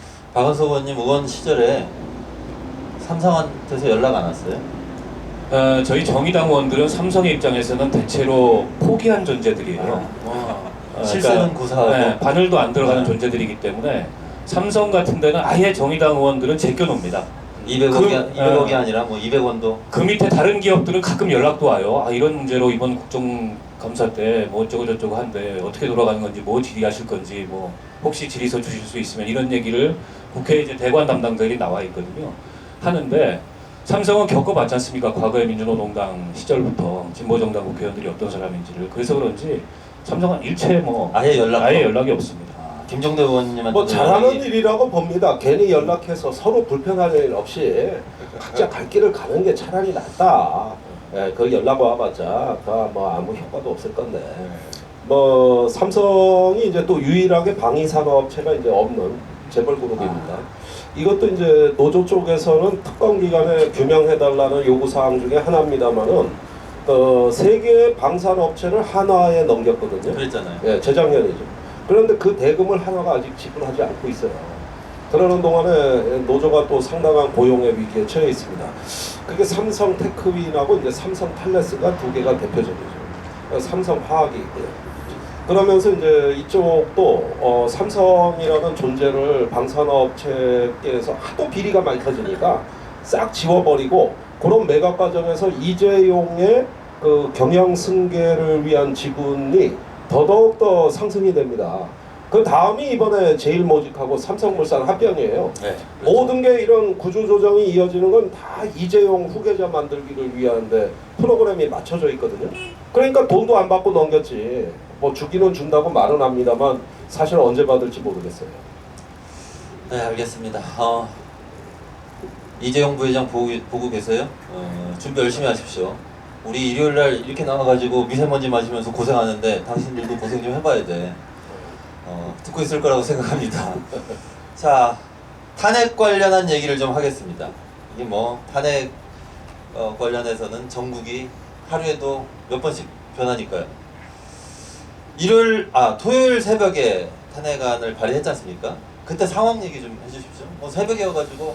예, 새벽 4시 20분경이었어요. 그런데 사실은 그 전 과정이 굉장히 중요하죠. 원래 그 야3당은 2일날 탄핵 발의를 했어야 됩니다. 원래 2일날 본회의에 탄핵안을 처리했어야 합니다. 그러려면 11월 30날은 탄핵안을 발의했었어야 되는 거거든요. 그런데 야당이 갑자기 난조에 빠집니다. 특히 그 탄핵을 발의만 하면 뭐 하냐, 가결이 안 될 건데 이러면서 자꾸 지연론을 편 게 이제 국민의당이었어요. 그러면서 계속 이 일이 지나도록 발의를 못하는 상황에 대해서 당 대표 회담이 긴급히 추진이 됐는데, 저는 야3당의 당 대표의 회담이 이렇게 그 난맥을 겪을 줄은 정말 상상도 못했습니다. 그 정도로 야권 공조에 있어서 국민들한테 큰 어떤 우려를 주고 이렇게 균열하는 게 실제로 밖으로 보여졌거든요. 그러면서 국민의당이 이제 비박계를 직접 접촉했다. 그런데 사실은 박지원 대표 같은 경우는 비박계 접촉의 권한을 마치 본인이 다 독점한 것처럼 그러면서 하나의 이니셔티브를 본인이 지고 있는 것으로 항상 이걸 주도했고, 또 그러면서 비박계 쪽에다가 이 탄핵의 내용을 협의하는 거야. 그러니까 뭐는 들어가고 뭐는 빠지고 이런 내용을, 탄핵의 내용이요. 내용을 탄핵 소추안을 만들 때 그 만들 안에 때 초안을 가지고 초안을 예. 비박에 보냈겠네요. 말로는 안 했을 거 아니에요. 이거 뭐 밖으로 공개는 안 된 거지만 보냈다고 보세요. 예, 그렇게 공개됐나요, 보세요. 지금? 안 됐어요. 그거 안 된 겁니까? 안 돼. 그 당시에는 안 됐어요. 아, 지금이야 다 공유됐지만. 그러니까 이렇게 하면서 언론에다가 저기 1일날 박지원 대표가 무슨 얘기를 하냐면 모든 주도권은 비박한테 넘어갔다. 이제는 비박이 탄핵의 결정자다. 이렇게 공개적 발언을 합니다. 그래가지고 2일날 탄핵이 안 되는 걸 기정사실화하는 언행을 하루에 몇 번씩 하니까 야3당이 이제 당대표 회담을 하는데 추미애 대표 입장에서는 아니 저런 박지원 대표하고 민주당 내에서도 내통을 하면서 은근히 그 탄핵에 대해 가지고 딴소리하는 의원들이 갈수록 늘어나거든. 이런 점에서 이제 민주당 쪽도 추 대표가 빡친 거예요. 그러다가 당대표 회담이 깨집니다. 그런 가운데 이제 이 막상 1일에서 2일 넘어가는 시점에 어마어마한 항의가 국민의당으로 날아오기 시작합니다. 모든 의원들이 1000통 이상의 문자 메시지를 받았고, 또 하루에 한 지역위원회마다 150통의 탈당 원서가 쌓여갔고, 그 다음에 이제 박지원 대표 후원금 계좌에 18원씩 후원금이 들어오기 시작했어요. 그거 꽤 모였겠는데요? 그리고 영수증 끊어달라는 거야. 그거 영수증 끊어가지고 발송해라는 거예요. 영수증 값이 더 나와. 그렇지, 그게 더 나오는 거죠. 그래가지고 어마어마한 급변 사태가 나오니까 갑자기 박지원 대표가 2일날 아침에 열린 원내대표 회담에서 실제 이렇게 얘기했습니다. 제가 그대로 말씀드릴게요. 야3당 공조에 균열을 끼친 점에 대해서 사죄하고 반성한다. 이건 정말 통찰이 부족했다. 내가 이렇게 100배 사죄한다는 거를 다른 당 의원들이 내 말을 공개해도 좋다. 이렇게 얘기를 하는 거예요. 그러면서 그 직전에 2일날 발의하고 5일날 통과시키자. 이 안을 내놓고 회담에 들어와서 그러는 거예요. 그러니까 우상호 대표는 그 안을 받으려고 나왔는데 갑자기 5일에 연연하지 않고 2일날 발의만 해준다면 5일이건 8일이건 9일이건 이거는 반드시 통과시키는 쪽으로 다른 야당이 결정하는데 따르겠다. 이렇게 얘기를 하는 거예요. 그래가지고 2일날 발의하기로 하고 그걸 이제 차수 변경해서 토요일날 어제 새벽 4시 반에 이제 그 야3당이 가서 접수를 시킨 겁니다. 탄핵안을. 그러니까 그 사이에 제가 그 탄핵안 발의되던 전후 과정을 보면은 그 정치 구단이라고 얘기하는 공학자들이 아무리 잔머리 굴려봤자 시민이 직접 개입해서 판을 바꿔놓는 걸 제가 실제로 봤습니다. 네, 그러네요. 아니 근데 그때 국민의당 항의 전화 몇천 통씩 받을 때 정의당에도 전화 많이 왔어요. 우리도 항의 전화 많이 받았습니다. 무슨 전화인지 아세요? 국민의당 전화 왜 안 받냐? 그 얘기를 우리한테 전화해가지고 계속 하시는 거예요. 아니 여기 딱 그 얘기를 하시면 어떡해. 네. 아니 그리고 이런 얘기도 있어요. 국민의당 왜 그러냐 도대체. 얘기를 우리한테 막 전화를 해요. 통화 안 되니까 통화가 안 되니까. 통화 되는 데다가 전화해서 그냥 남들한테 막 전화하는 거예요. 예. 우리가 이제 사당이니까 네 번째 당이니까 예. 세 번째 당이 전화 안 받으니까 그 다음에 4번으로 전화하는 겁니다. 우리 당직자도 고생 많이 했습니다. 그때. 그러니까 그 이제 비박의 결정권이 있다 그러면서 거기에 납작엎드리는 그 모습 자체가 이게 국민들을 얼마나 화를 내게 했는가를 우리가 교훈으로 반드시 삼아야 됩니다. 왜 그러냐 하면은 비박계 입장은 4월까지 대통령 퇴진하고 6월에 대통령 선거하자. 이걸 대통령이 빨리 밝혀달라는 거 아닙니까? 그리고 이런 걸 위해서 탄핵은 유보하겠다는 입장 아니에요? 그래서 4월까지는 시간을 벌어서 좀 당도 정비하고 이런 속셈이 있는 거 아닙니까? 그런데 그런 것들이 국민들 눈엔 뻔히 비치는데 마치 그 비박계한테 탄핵을 좀 해달라고 사정하는 듯한 모습을 취한 게 국민들한테 굴욕감과 모욕감을 줬다는 데 문제가 있어요. 자, 설령 박지원 대표 말대로 그날 1일날 말한 대로 우리는 가결이 목표지 발의가 목표가 아니다 이러면서 그 가결에 대한 어떤 걸 강조하면서 시기를 연기할 뜻을 비쳤을 때 그 논리대로라면 이제 어쨌든 새누리당 체면 세워주는 방법만 구사해야 될 판입니다. 오로지 그것만 해야 될 판이에요. 그런데 이 탄핵의 판은 비박계가 아니라 국민이 끌고 가는 판이고 그 비박계를 탄핵에 참여하기 위해서는 이게 국민의 명령이라는 걸 더욱더 당당하고 강하게 나가서 비박계 거의 뭐 멱살을 끌어쥐고 숨통을 잡아서 끌고 올 수 있는 이걸로 왜 안 나가느냐. 이러면은 이게 탄핵이 되는 그 과정 자체가 너무 모멸감 내지는 굴욕감을 느끼게 국민들에게 했다는 건 큰 실수입니다. 저는 그런 말 있잖아요. 이 탄핵에 키는 비박계가 쥐고 있다. 이런 말 자체가 국민들을 믿지 못하는 사고에서 나온 언행이라고 생각합니다. 사실은 새누리당 친박이든 비박이든 포괄적으로 이번 이 박근혜 최순실 게이트 사건의 공범들입니다. 그렇지 않습니까? 근데 그런 비박계가 마치 이번 사건에 무슨 저 탄핵에 있어서 영웅이라도 될 수 있는 것처럼 그렇게 취급해 주는 것 자체가 야당이 정치를 잘못한 거다. 사실은 그 이전에 국민들 앞에 무릎 꿇고 석고대죄하고 이거는 비박이든 친박이든 협상할 문제가 아니고 선택해라. 박근혜를 껴안고 죽든지 국민의 민심을 따르든지 이렇게 정치를 했어야 될 문제를 박지원 대표가 뭐 여러 가지 맥락과 배경이 있었겠죠. 너무 정치공학적인 사고를 하다 보니까 사실 거기에 국민들이 화가 나서 국민의당에 그런 어마어마한 그 항의가 쏟아졌다는 생각이 들고 저는 제1야당도 그다지 잘한 게 없다 이렇게 생각합니다. 왜냐하면 이 사태 초반에 하야든 탄핵이든 분명한 이 사건 사태 해결의 전망을 틀어지고 갔어야 될 그런 책임이 제1야당한테 있는데 늘 한 발씩 늦었어요. 물론 제1야당이 크기 때문에 몸이 무겁고 또 당내 그 의견을 통일시키고 또 상대적으로 이 국민들에 대한 정치적 책임이 무겁기 때문에 뭐 맨 먼저 앞서서는 못 나갈 수도 있다고 생각합니다. 하지만 고비고비 국면에서 좌고우면하거나 우왕좌왕하는 모습을 그동안에 너무 많이 보여서 사실 국민들로서는 이래가지고 국회를 믿을 수 있겠냐 이런 여론마저 나오고 이제 탄핵 문제가 잘못되면은 그 촛불의 방향이 비단 이 청와대뿐만이 아니라 국회를 분노하는 우리 국민들의 민심이 국회를 향할 거다 이런 지경까지 만들었지 않습니까?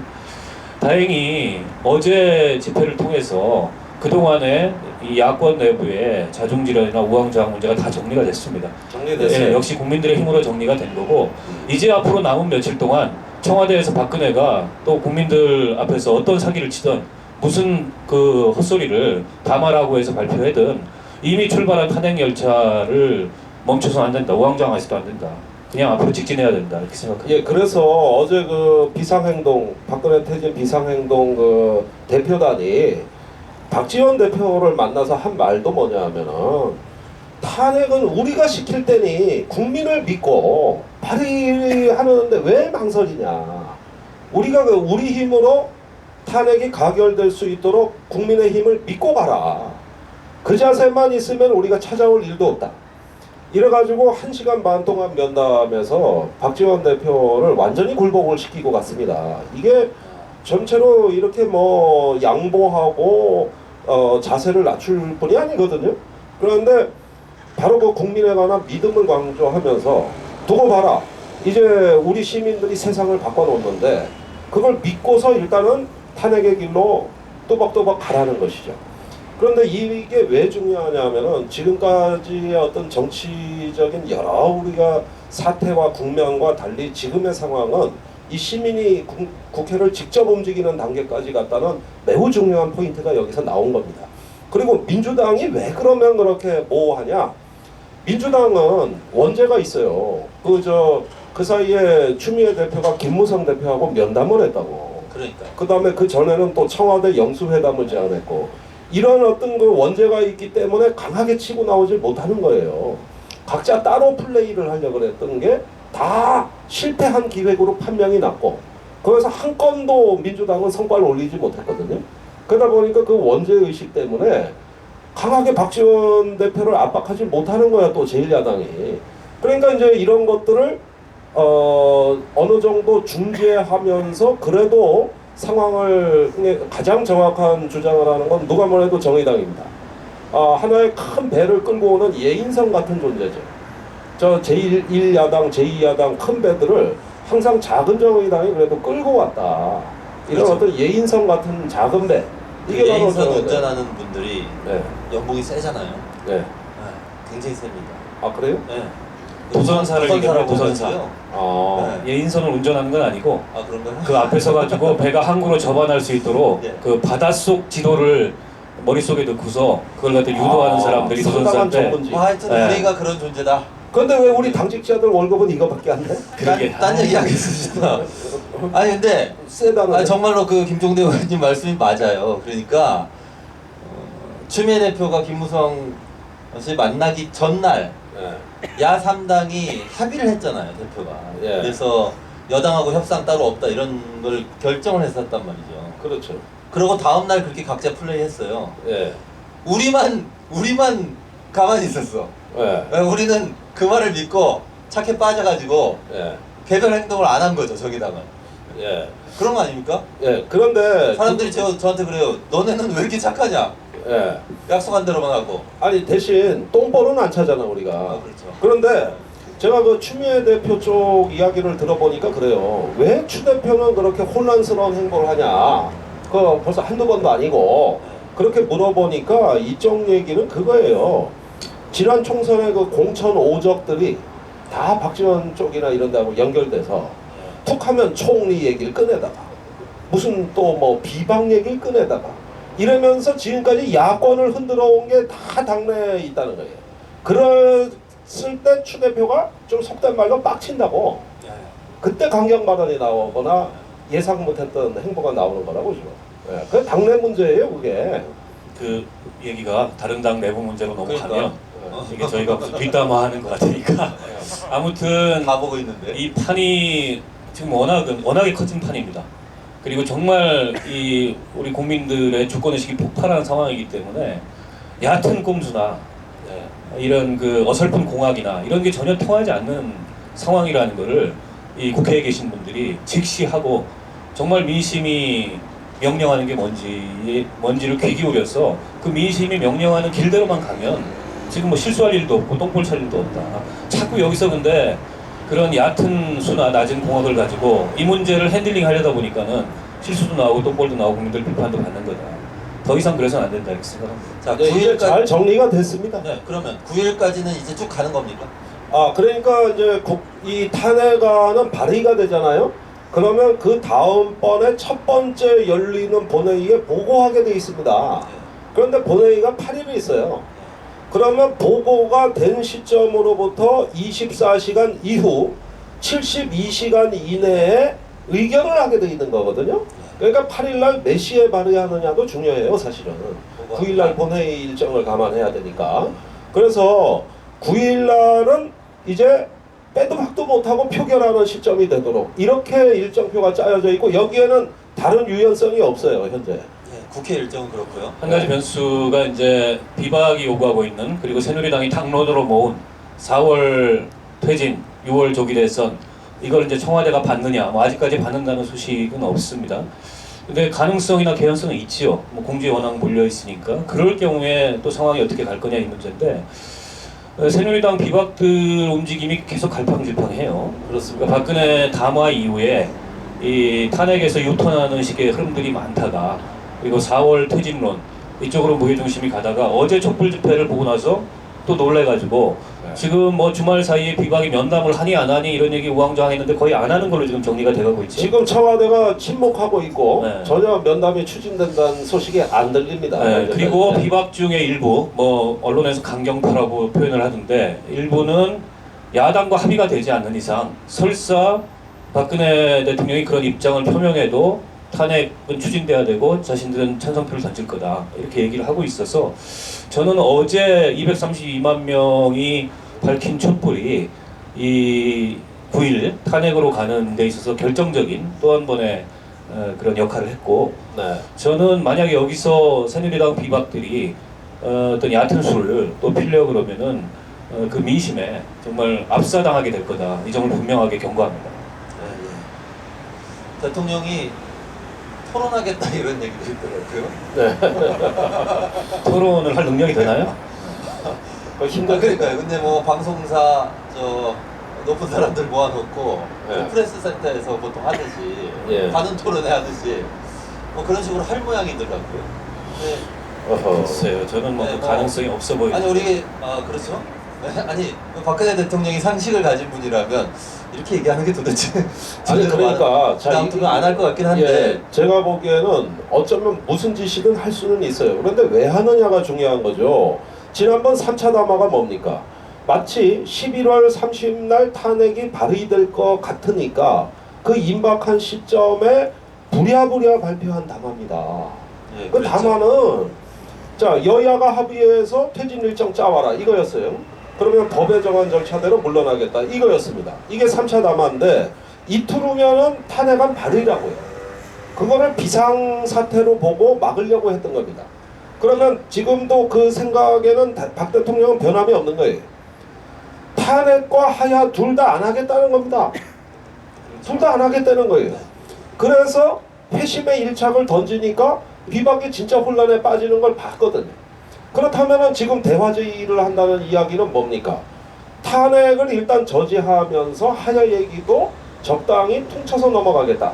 즉 여야 만일에 비박이 대통령 뭐 새누리당이 만장일치로 4월 30일까지 사퇴하는 걸를 당론으로 결정했다 치지만 대통령 말하고 다르지 않습니까? 여야 합의해오라 그랬는데 그렇죠. 그러니까 이것도 아직 받아들일 단계는 아니다. 이렇게 해서 퉁치고 넘어가면서 당면한 탄핵 저지하겠다. 결국 둘 다 안 하겠다. 이 얘기를 하기 위해서 이제 이걸 바둑에서 얘기하자면 흔들기수라 그러는 건데 막판에 그 불리한 형세에서 그 상대방 머리를 복잡하게 함으로써 변수를 만들어내는 거죠. 이세돌 구단이 제일 잘 두는 판 흔들기 수라고 하는 거거든 이게. 그거에 대한 대응책은 무대응, 손 빼버리는 게 제일 나아요. 네. 네. 뭐 어쨌든 국민들이야 입장이 명확하니까요. 네. 뭐 그 흐름에 견딜 수는 없을 것이다. 이렇게. 이젠 못 견뎌요. 봅니다. 이제는 그 국민들이 그거 못 견딥니다. 그리고 뭐 담화할 때마다 불을 끼얹었잖아요. 네. 네. 그래서 그 저 SNS에 그런 말 떠도는 거 보셨죠? 연쇄 담화범. 네. 담화할 때마다 국민들은 마음에 불을 지르더라. 근데 토론회를 하게 되면 완전히 불바다가 될 것 같아요. 네. 그러니 그 담화 만들면 뒷골이 딱딱해지는 게 네. 갑자기 이 편두통이 생기고 아주 이거 뭐 매번 그러니까 아주 죽겠어 이거. 담이 오는 거죠. 담이. 네, 담이 자, 결려. 그 탄핵 얘기는 어쨌든 국민의 방침은 정해져 있습니다. 그리고 동요하는 자가 탄핵에 반대하는 자고 국민의 뜻에 반대하는 자들입니다. 그리고 어디까지가 청산 대상일 것인가 하는 것도 남은 일주일 동안 누가 동요하느냐에 따라 정리가 될 것 같습니다. 우리가 탄핵 얘기를 제가 질문 하나 있어요. 그 12월 9일 날 국회 안에서 본회의가 진행될 때 탄핵 표결이 이루어질 때 정의당은 지금 계획이 뭐죠? 정의당 들은 바가 계획이요? 없어가지고. 정의당 계획이요? 정의당 계획이 뭡니까? 예, 아니 정의당 아니 우리 의원님들은 네, 안에서 네. 역사적인 표결에 참여하는 걸 텐데 당의 계획. 당 차원에서. 예. 자, 우리 당의 계획은 행동 계획. 기획실장님 일로 와보세요. 예, 아니 기획실장님이 방송하는데 국민들한테 그걸 네, 말씀드려요. 그거 짜는 분은 이분이십니다. 예, 저희 정의당은 다음 주 이미 월요일부터 매일 저녁 이곳에서 촛불 집회를 국민들과 같이 하고요. 중요한 건 탄핵안이 딱 국회에서 보고되는 그 전날 30시간 비상행동이라는 걸 시작해서 이 자리에서 팩트TV랑 공동으로 해서 1박 2일 동안 여기서 같이 시민들과 밤을 새면서 문화제도 같이 하고 유명 인사들을 불러서 같이 대담도 하고 꼭 탄핵 통과를 위해서 여기 있는 국민 여러분과 함께할 계획을 준비하고 진행하고 있습니다. 예, 방송 보시는 분들 주변에 소문 많이 내셔가지고 12월 8일 날 밤부터 시작되는 정의당의 이 30시간 비상행동에 함께 참여해 주시면 좋을 것 같습니다. 예. 또 밤새도록 탄핵이 결정될 때까지 이 국회 앞을 지키겠습니다. 오셔서 밤새라는 얘기입니다. 네. 네. 뭐 하루 이틀 샌다 우리가. 그러니까요. 이제 국회에서 샌다는 게 중요한 거죠, 그죠? 네, 네. 그렇습니다. 자, 탄핵 얘기는 이 정도로 하고요. 시간이 많이 남지는 않았는데요. 예산 얘기를 좀 하겠습니다. 탄핵 정국 속에서 그냥 조용히 넘어갔어요. 예산 얘기가. 예산. 이게 뭐 문제가 좀 많습니다. 자, 요 얘기를 좀 뭐 누가 김종대 의원님 해주시겠어요? 누가 해주시겠습니까? 일단 네, 제가 개괄적으로, 네, 개괄적으로 어떤 일이 구력이 저보다 있었는지. 박원석 전 예. 의원의 구력이 좋아. 일단 뭐 그 사상 최대 예산안이 짜여졌습니다. 처음으로 역사상 400조가 넘었습니다. 400조 5,495억 원으로 사상 최대 규모의 예산안이 짜여졌는데 물론 정부가 제출했던 원안에 비해서 1,500억 원 줄어들었고요. 그리고 누리과정 예산 그동안에 뭐 굉장히 말도 많고 탈도 많고 시끄러웠었는데 8,600억 원을 국고에서 지원하는 것으로 그러니까 전체 누리과정 예산의 45%를 교육 지원에 관한 특별 회계를 신설을 해서 일반 회계와 지방교육재정 교부금에서 8,600억 원을 전입금으로 내놔서 확충하는 것으로 결정이 됐고 그리고 소득세법을 개정을 해서 소득세 최고세율을 과표 5억 원 이상 40% 최고세율을 한 구간을 신설을 해서 소득세 증세가 이루어진 상황이고요.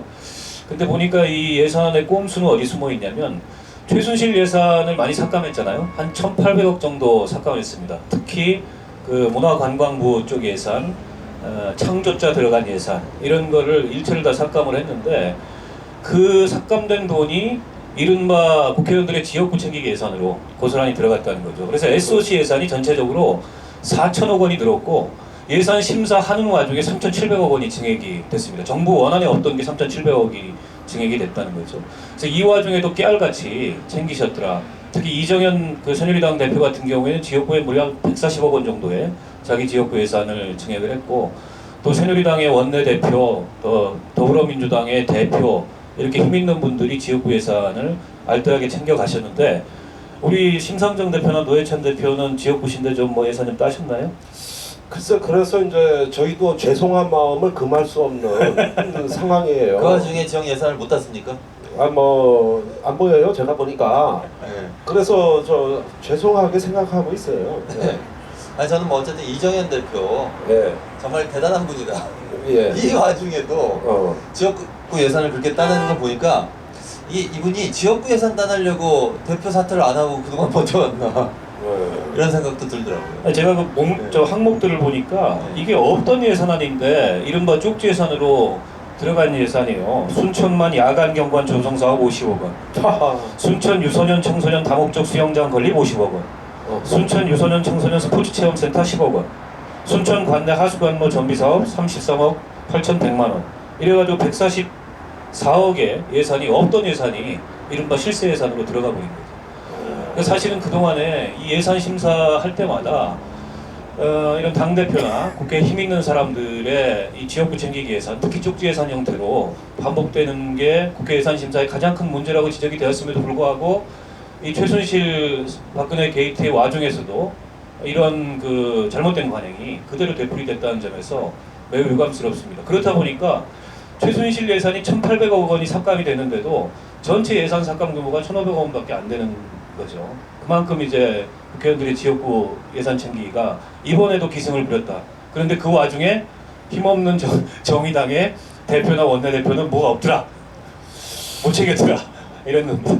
아니 그걸 너무 또 이렇게 우리가 비관적이고 또 이렇게 얘기하지 말고 제 생각에는 우리 심상정 대표님 같은 경우 지역구를 많이 발전시키신 분이에요. 제가 알아요. 저 도시가스도 안 들어가는데 들어가게 했고, 또 도로도 내가 보니 많이 정비됐고, 식사동 있다고 거기 과밀합금 문제 빨리 해소하는 거하고 쓰레기 처리장 그거 이전하는 문제 이런 게 좀 남아 있어요. 근데 노력을 많이 하셔서 굉장히 잘하시네요. 아니 그러면은 대표를 모시는 그 소속 의원이 그런 거 모르고 미안합니다. 하여간 그 정도는 네. 해야 됩니다. 예. 제가 이제 또 지난 4년간 10부에서 활동할 때 국회 기재위원이었습니다. 그리고 세법소위를 4년 동안 했는데 4년 내내 법인세 그 최고 세율을 MB 감세 이전으로 복원시키자 주장을 했는데 이번에도 좌절이 됐습니다. 네, 이번에도 또 안 됐죠. 국회의장이 예산부 수법안으로 법인세법을 지정을 했고 예산부 수법안으로 지정이 되면 무조건 국회에서 표결을 하는 겁니다. 더불어민주당이 낸 안이 현행 200억 이상 22%로 돼 있는 이 법인세 최고세율을 과표 500억 원 이상을 신설을 해서 25%로 올리자라는 안을 냈는데 야당이 끝까지 뚝심 있게 못 밀어붙였습니다. 물론 뭐 그 배경에는 재벌 대기업과 또 여당의 저항이 있긴 했지만 법인세를 인상하면 안 된다는 논리는 뻔해요. 우리가 지겹도록 그렇지 않습니까? 법인세가 국제경쟁세제인데 이 법인세를 올리게 되면은 기업들이 투자를 꺼려하고 또 고용을 꺼려하고 결국에는 뭐 자본의 해외 유출이 일어난다 이런 등등의 얘기를 하는데 다 헛소리입니다. 그게 이론적으로나 학술적으로나 혹은 실증적으로 증명된 바가 하나도 없고요. 우리나라 법인세 세율이 다른 나라에 비해서 매우 높다. 이것도 거짓말입니다. OECD 국가 중에서 우리보다 높은 나라들이 거의 10여 개국 정도 있습니다. 그리고 또 하나 중요한 차이는 국민총소득이라는 개념이 있죠. GNI라고 하는데 GNI에서 기업소득과 가계소득을 구분해서 봤을 때 기업소득이 차지하는 비중이 23%예요. OECD 평균은 18%밖에 안 되고 이른바 유럽의 북유럽의 복지 선진국이라고 하는 나라들은 대부분 한 자릿수입니다. 그만큼 기업소득의 비중이 크기 때문에 기업들이 당연히 법인세를 많이 내야 되는데 우리는 또 각종 공제감면 혜택들이 있잖아요. 그거 다 빼고 나면은 삼성 같은 이런 글로벌 기업의 실효세율이 16% 정도밖에 되지 않습니다. 이렇게 이 MB 감세로 인해서 매년 9조 원씩의 법인세 감세가 이루어졌고 그 감세의 대부분은 3분의 2 이상은 재벌 대기업에게 갔습니다. 이게 실상이에요. 그렇게 재정 기반이 약화되니까 국민들 호주머니 터느라고 담배값 올리고 각종 범칙금 막 무분별하게 걷고 이런 거 아닙니까? 이 문제는 반드시 시정했어야 되는데 소득세만 높여놨다는 거죠. 근데 이번에 소득세 인상은 물론 부자 증세입니다. 5억 원 이상의 소득이 있는 사람들에게 40% 최고 세율을 적용하는 건 부자 증세인데 대한민국의 세제가 정상적이려면 세제 내에서 수직적 형평성도 중요하지만 세제 간의 형평성이 중요해요. 국민들의 소득은 제자리 걸음이고 이 국민들의 세부담률은 소득세 세부담률은 계속 늘어나는데 기업 소득은 막 점프를 하고 있는데 그 세부담률은 오히려 줄어들었다면은 이게 심각한 형평성에 문제가 있는 거죠. 그래서 저는 이번 그 세법 개정 특히 예산안 이 심사 과정에서 가장 결정적인 이 흠결이 법인세 문제를 그대로 방치한 게 결정적인 흠결이다 이렇게 생각합니다. 근데 저는 약간 이해가 안 가는 게 법인세를 올리자고 그동안 야당이 특히 진보정당들이 정의당이 그렇게 노력을 했는데도 안 됐단 말이에요. 근데 이번에도 안 됐어요. 그러니까 요즘 같은 때도 법인세 인상이 안 됐다는 거죠. 그럼 언제 합니까 도대체? 요즘 같은 시국에도 법인세 인상을 못하고 그 다음에 아까 다른 당 얘기는 많이 하지 말자고 하셨지만 제가 이 얘기 꼭 하고 싶은데요. 우상호 원내대표가 법인세 그렇게 하기로 하고 나서 언론에 인터뷰를 이런 식으로 했습니다. 법인세 인상은 대선 공약으로 할 거다. 이렇게요. 아니 지금 하면 되는 거 아닙니까? 그 대선 공약으로는 지난 대선 때도 했어요. 그러니까 지금 와서 대선 공약으로 하겠다 이거는 뭐 저는 뭐 믿을 수 없는 얘기라고 생각하고 지금 즉시 시행하면 되고요. 그리고 법인세 세율 인상 같은 의안은 국회 3분의 2 의석을 요하는 의안도 아닙니다. 이거는 다수당을 지금 야당이 점하고 있고 정의당처럼 적극적으로 법인세 인상을 해야 된다 이렇게 주장하는 정당도 있고 그리고 야당들이 대체로 같은 생각이 있음에도 불구하고 이거를 관철을 못 시킨 거는 좀 답답한 얘기예요. 예, 대통령 선거 공약으로는 또 누리과정도 박근혜 대통령 선거 공약이었어요. 국고로 전에 국가의 완전 책임으로 누리과정 그렇죠. 책임진다고 안 했습니까? 그런데 이번에 가장 기만적인 그 예산이 바로 또 누리과정 부분입니다. 이게 새누리당, 더불어민주당, 국민의당 이 3당 교섭단체 합의에서도 특별회계로 이제 유치원은 교육청 부담을 하고 어린이집은 교육청과 국고가 공동 부담한다. 예, 이렇게 합의를 했단 말이죠. 그래서 8,600억 원이 지원이 되는데 문제는 국회를 통과한 법안에 예산은 편성을 해놓고도 이 공동부담 비율을 전혀 명시하지 않은 겁니다. 아니 그런 거죠. 예, 그러니까 내년이 되면 다시 원위치로 되돌아갈 수 있는 거예요. 빵원이 될 수도 있는 거예요. 그러니까 이걸 명시를 못하고 사실 실소요 금액의 절반밖에 안 되는 8,600억 원만 편성을 한 것이죠. 그러니까 사실 해결이 아니고 이게 게다가 3년 한시적용으로 3년 한시적으로, 그렇죠. 예, 3년 한시법인데요. 그러니까 이런 겁니다. 누리과정 예산과 관련해서는 정의당 빼고 나머지 세 당이 합의를 했어요. 합의한 게 3년간 특별회계로 처리하고 그 다음에 유치원은 교육청 부담, 아까 내년 하셨던 말씀입니다. 어린이집은 교육청과 국고가 55대 45 이렇게 나눴는데 문제는 그 예산 그렇게 여야가 합의를 했으면 법이 그 내용으로 통과되어야 하잖아요. 근데 법에는 55대 45 뭐 아니면 몇 억을 몇 천억을 넣는다 이렇게 금액이나 부담 그 비율 분담 비율이 안 들어가 있다는 거예요. 그러면 이번에는 8,600억이 그 편성이 되는데 내년에는 그 다음에는 모른다는 겁니다. 그러니까 여야는 합의를 했지만 법은 그렇게 안 돼 있다는 거고요. 저쪽에 보면 새누리당 현수막 8,600억 뭐 이렇게 금세 걸어놨지만 사실 이게 1년 후면 어떻게 될지 알 수 없는 노릇이라는 겁니다. 이게 이제 누리과정 예산 이번에 그 관련 법안과 함께 통과된 그 내용의 문제점인 거고요. 법인세 얘기는 아까 좀 그 하다 말았는데 진짜 안타깝습니다. 그리고 민주당 그게 안 받아들여졌는데요. 그거는 사실은 500억, 과표 500억 초과하는 기업에 대해서 법인세율을 새로 신설하는 것이지만 그게 된다고 하더라도 대한민국에 적용되는 기업이 400개 정도밖에 안 돼요. 그러니까 이게 뭐 굉장한 게 아닙니다. 근데 그것조차도 안 받아들여진 것이고 사실은 민주당이 그걸 관철 못 시킨 것인데요. 정의당은 10월 달에 노회찬 원내대표께서 그 정의당의 이 세제 개편안을 세법 개정안을 낸 게 있습니다. 거기에 보면 저희는 법인세 그 개정을 뭐 500억 이상 이렇게 안 하고요. 지금은 2억부터 200억, 그다음에 200억 이상 이렇게 돼 있는데 그걸 2억과 2억 초과로 단순화하고 그 다음에 2억을 넘으면 법인세 최고세율을 지금보다 훨씬 높이자 25% 정도로 이렇게 한 안입니다. 그러니까 정의당이 제안한 안이 훨씬 이른바 OECD 국가의 평균에 부합하는 안인데요. 그거는 논의조차 안 됐고 민주당 안은 관철이 안 된 겁니다. 지금 이런 상황에서도 관철이 안 됐다면 이렇게 국민들이 국회에 관심을 갖고 매일매일 쳐다보고 있는 상황에서도 재벌들로부터 세금을 걷자고 하는 게 이게 관철이 안 됐다면 도대체 이건 뭐 어느 세월에 되는 것이냐 우리가 심각하게 좀 문제의식을 갖지 않을 수 없는 내용이다 이런 말씀을 드리고 싶은 것이죠. 네, 네 그렇습니다. 우리가 이제 지금 1시간이 훨씬 지났어요. 1시간 좀 넘게 진행하고 있는데요. 이제 거의 막바지로 오늘 이 토크가 진행되고 있습니다. 우리가 탄핵 얘기했고요. 그 전에 국정조사 얘기했습니다. 그리고 예산 얘기도 했습니다. 자 이제 한두 마디만 좀 더 하고 끝내겠습니다. 우리 어쨌거나 일주일 남았습니다. 9일까지 온 국민이 비상한 마음으로 현재 상황을 지켜보고 있는데요. 지금 뭐 이 생방송 라이브 회복 라이브죠. 예, 중계도 하고 있습니다. 전국에 수백만이 보고 계시는데 우리 마지막으로 한마디 멋진 말씀 해주시죠. 예, 아주 결정적 시점이 이제 다가오고 있다. 그 헌정일의 최초로 국민 탄핵이 진행 중이다. 이런 어떤 그 역사의 한 구비를 이제 넘어서는 듯한 결정적 시점에서 국민 여러분 지금까지 잘해 주셨습니다. 지금까지 너무 훌륭하셨습니다.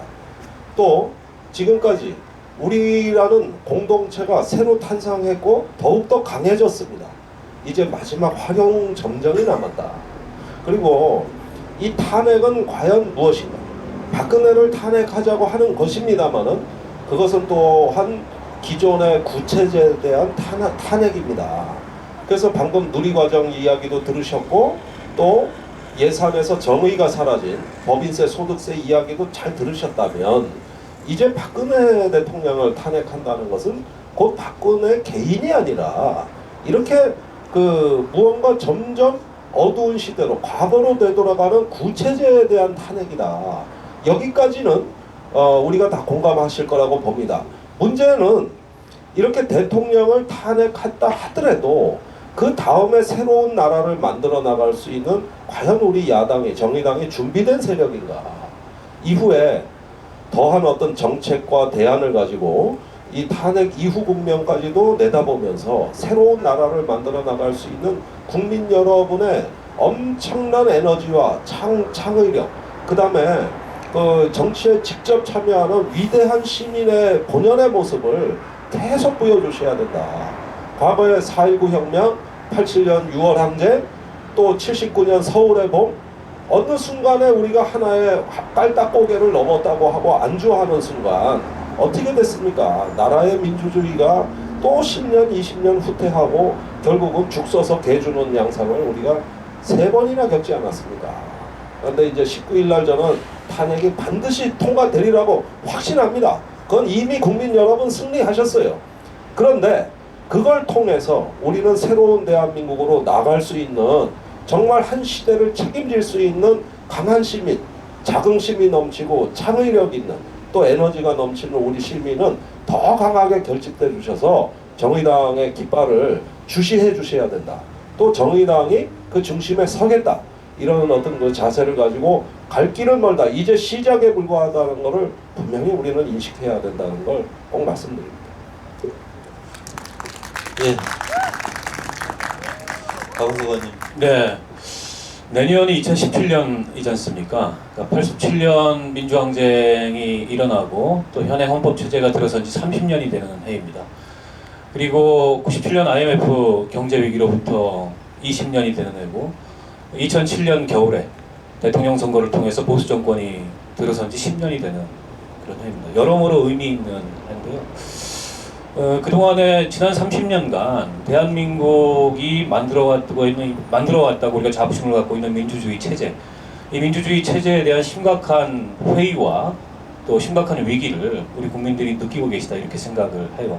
이거는 민주주의도 아니고 그렇다고 명백한 독재도 아닌 그 중간에 있는 애매모호한 어쩌면 굉장히 간교한 그런 체제가 우리 사회를 지배하고 있었고 그 가운데에서 이 억눌리고 억눌렸던 여러 가지 모순들과 또 국민들의 그 참고 참아왔던 그런 주권의식이 지금 폭발하고 있다고 생각합니다. 그런 점에서 봤을 때 박근혜 탄핵 내지는 퇴진은 사실은 좀 아까 이제 구체제라는 표현을 하셨는데 지난 30년 동안에 이 한국민주주의가 전진하지 못하고 제자리 걸음을 하고 있는 이 상황을 극복하기 위한 시작이다.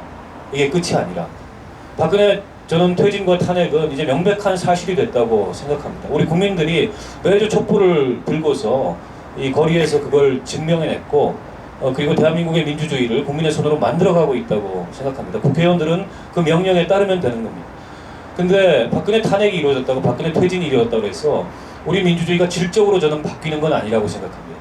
그러면 이 낡은 체제, 이 구체제를 무너뜨리고 새로운 대한민국을 만들어 나가기 위해서 또 우리 민주주의를 한 걸음 진전시키기 위해서 남은 과제들 우리에게 굉장히 많다. 그 과제들을 저는 국민들이 함께 하셔야 되고 또 그 과정에서 국민들의 힘으로 대안을 저는 제시해야 된다. 정의당이 이렇게 국민들이 힘으로 만들어가는 민주주의 또 국민들이 제시하는 대안에 맨 앞서서 이 국민의 민심을 따르면서 국민의 명령을 받아들여서 새로운 사회, 새로운 대한민국을 만들기 위해서 최선의 노력을 다하겠다 이런 말씀드리고요. 마지막으로 저는 그럴 가능성이 0.001%도 되지 않는다고 생각하지만 행여나 이 여전히 정신 못 차린 새누리당이 정신 못 차린 행동으로 탄핵이 부결이라도 되는 그런 상황이 온다면 국민의 민심은 더 이상 촛불이 아니라 정말 횃불이 되고 들불이 돼서 이 잘못된 체제를 싹 다 불태울 거다. 그리고 불질러야 마땅하다. 저는 그렇게 생각합니다. 이상입니다. 예, 고맙습니다.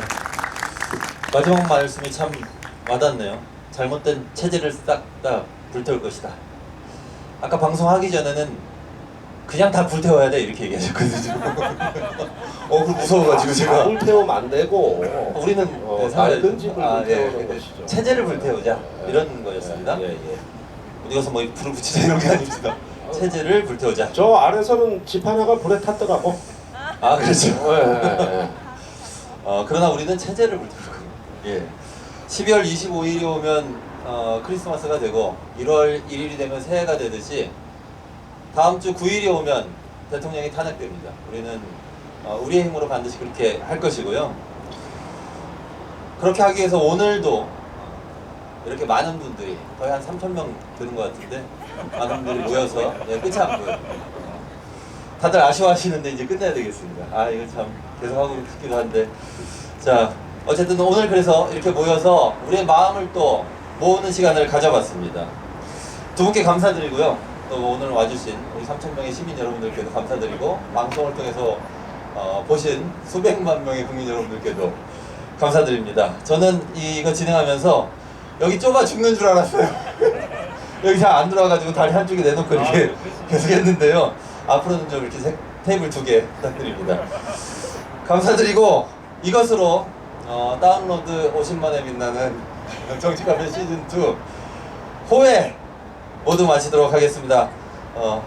오늘 와주신 모든 시민들 그리고 두 분께 감사드립니다. 고맙습니다. 고맙습니다.